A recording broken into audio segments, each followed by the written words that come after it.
Welcome back to Barebones Survival, and we're doing a very short live just to test ourselves up to make sure that everything is working, because I plan on doing a whole series of things in regards to the survival system that I've developed and used, and seeing how things work in that regard. We are hoping, in fact, to promote things up and do one day a week. See if we can't get things so that we can build up a reasonable following in that regard. And I'm glad to say so far so good. I did try and go live the other night, but I had issues with the computer and couldn't do it. So I ended up not doing the planned live then, but we have varying possibilities available to us that we are experimenting on. And today, of course, a little bit noisy outside, but we're sitting out in the sun enjoying the weather. It's been a bit of a day today, but nevertheless, so far so good. So I hope everyone's having a great time. And basically the idea that I want to pursue and hopefully get a certain amount of discussion with people over is the fact that while there's a lot of stuff on survival out there and all of it's very good, there are a couple of things I have a problem with. The first is that most of the survival systems out there are military based, which if you're a soldier is great, but they don't really work that well for civilians, and that's a bit of a problem. We need something that works for a civilian who approaches survival with different goals and from a different standpoint.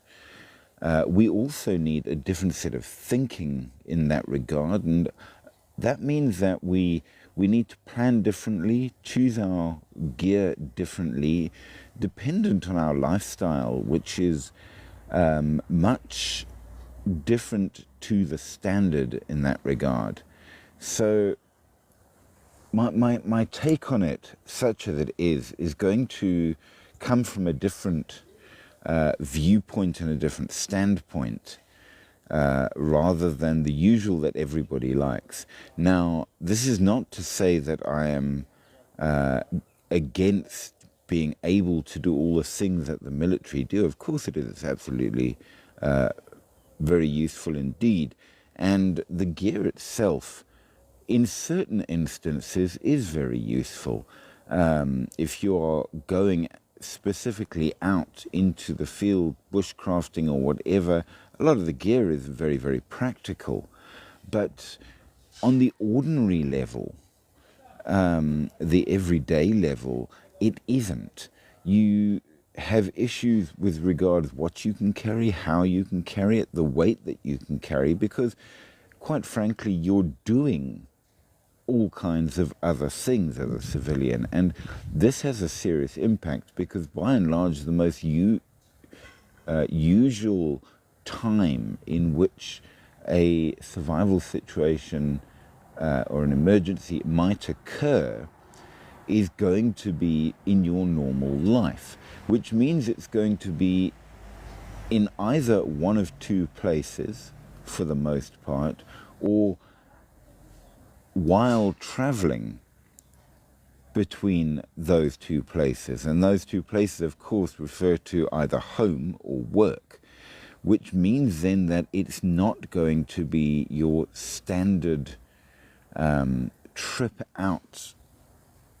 Because I would at least assume, or hope that I can assume, that if you choose to go out hiking, camping, and all the rest of that sort of stuff, you would be sensible and take the sort of gear and equipment with you that you actually do need. You're not going to just walk out and go, oh, I'm going for a week in the bush, I'll, stick a packet of peanuts in my pocket and not think of anything else.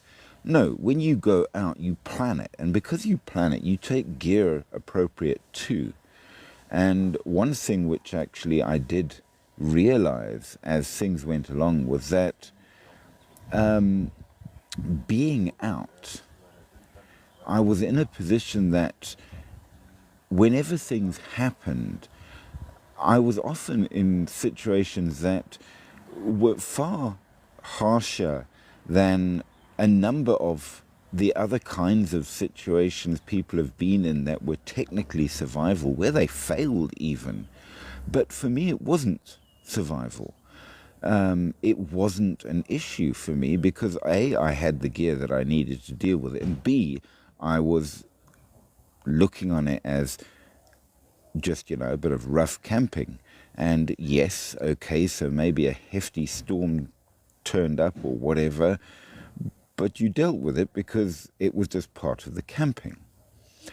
So your view of things and your attitude to things become very, very critical when it is a civilian standpoint also. And this is sort of the bottom line of it is if you're in the military in a bad situation, you have to keep going. You have no choice in the matter because it's the work that you do. You're doing a job. You're not out there for fun. Whereas whenever things really got a bit rough, as a civilian, I could just go home. It's the weather's gone badly south. Well, I'll go home and sleep in bed.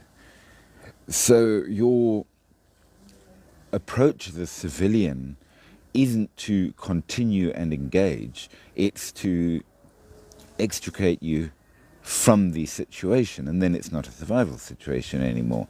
So how things work will be very, very different as a civilian compared with as a soldier. Now, I was briefly a soldier as well, so I have experienced both worlds. And I've always been big on my hiking and my camping and what have you. And I can honestly tell you that the worst situations I've faced in life, which I would really consider a survival type situation, much thanks for the likes there, Tutu, is not something that ever happened when I was out camping or hiking or anything like that, ever. It was always in a case that I was either at home, at work, or travelling between.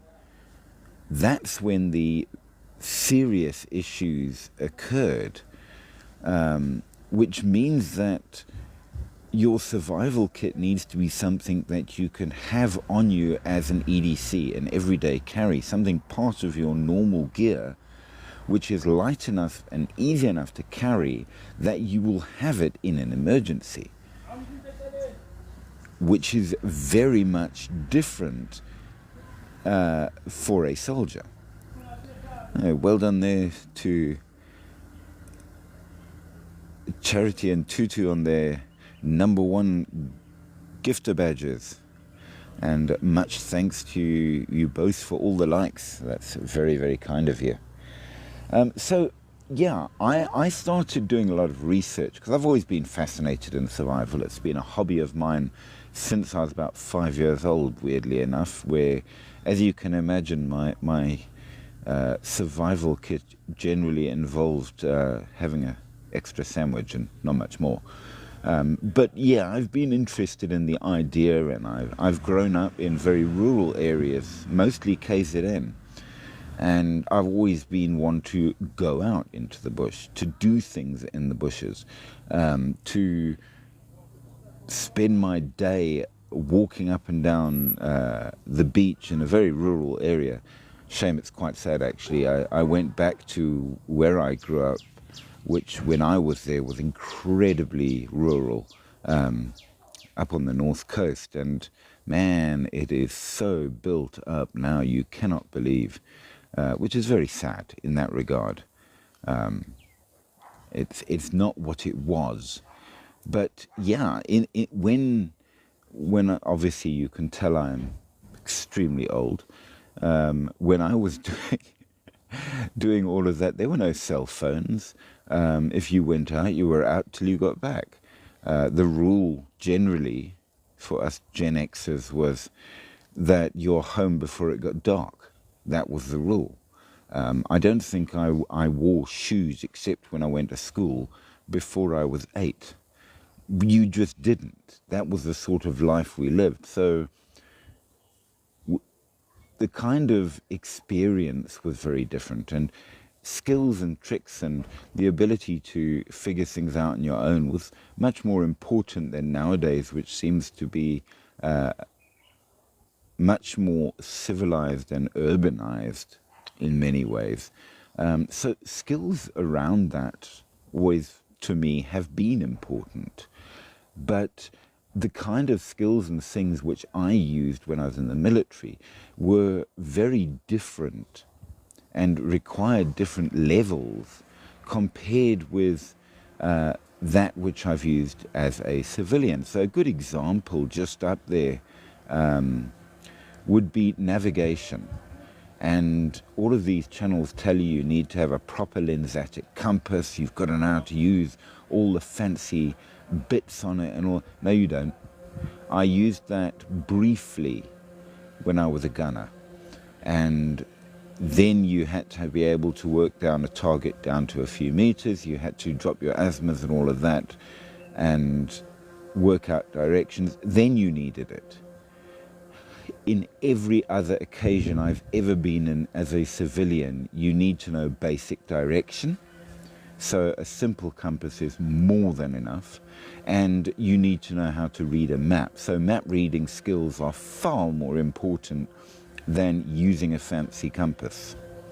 And the specialty skills around map reading, which you would have, such as your ability to work out location based on major geographical landforms around you, that was far more important than anything to do with the lensatic compass. It's a different life that you're in, a different world that you're in. And with that regards, you will have a number of different needs and a number of different laws that you have to obey and fit to, because we can't wander around on our average day in town with an 80 kg backpack, a giant machete on your belt and all of that kind of stuff. It's not how life goes.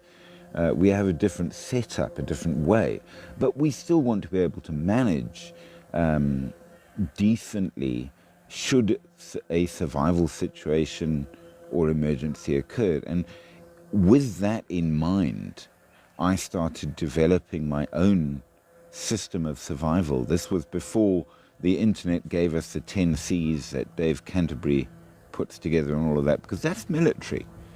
Mine was based on me, normal civilian living, and wanting still to do a very big variety of things, from, yes, going out into the bush and bushcrafting and all the rest of it, but also urban exploration, which is very different and has different requirements in that regard, and also just dealing with everyday life, things that you do find you actually will use and do need. So with this in mind, the idea is going to be that at 10 o'clock at night, so that my international viewers can join in as well, I want to do once a week at least a live on the whole system that I developed of survival, the kind of gear that you would want, and looking at some of the cool stuff. I mean, let's be fair, we watch these videos because we also like to see the cool stuff and look at what great gear is out there. And I'm going to give you a good example, because I know that most of you on at the moment are South African. I'm going to show you one of my favorite little tricks and things that are part of my gear now, which you might find a bit weird. The first one is this here. That is, yes, a standard clip. the kind that you use to bind pages together. And I've discovered that you can actually use it, that's a whistle with a small ferrocerium rod on it, that's just use a split ring to hang it on, but I can clip this to my pocket of my jeans very, very simply, and it means it doesn't get lost in the bottom of my pocket. Now, the reason for that is mostly not because it's got a ferro rod on it, but because it's a whistle. In an emergency, I'm not digging through pockets or searching for my whistle, because as a signaling device in an emergency, a whistle is one of the most useful. And we will actually go through a number of the different things that you can use it for and why it's good. And not just out in the bush in all kinds of environs. And that just clips to the top of my pocket. It sits where I need it, and I get to have it immediately available should I want it. Now, another good one, which we will go through in more detail, this is a knife I carry on an EDC basis, and this one is made in South Africa, and it's an incredibly robust, fairly cheap knife as knives go. It is G2 steel. It's called the Honey Badger, and it's an incredibly good knife. It's designed by a South African company for South Africans, and the kind of rough environment that we live in, and it's an incredibly great EDC knife.